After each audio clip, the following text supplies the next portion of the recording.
viral news. Raver Cruz at Julian San Jose hiwalay na.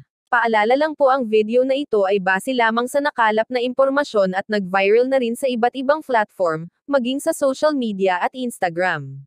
Bago pa sumabog sa social media ang chismis na hiwalay na umano ang Julver, naunang sinabi ng aktor na si Raver Cruz na tila hindi na siya naaapektuhan ng mga pambabash at hate comments. Iyan ang kanyang tinalakay matapos siyang tanungin ng ilang reporters sa isang event kamakailan lang patungkol sa kanyang mental health. "I agree that our mental health should be one of the top concerns these days," saad ng aktor.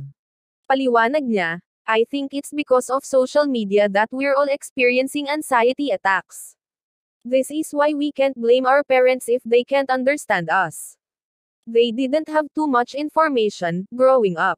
Before the time of phones and social media, it's like they didn't have to worry over things they shouldn't," ani niya.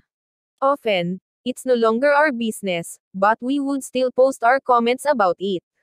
This is especially prevalent in showbiz," sambit pa niya.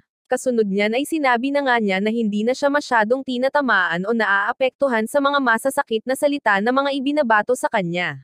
"I consider all this as noise, as nonsense. Whatever hurtful words you throw my way, I don't mind," wika ng heartthrob. Tugon pa niya, "This social media world is not even real.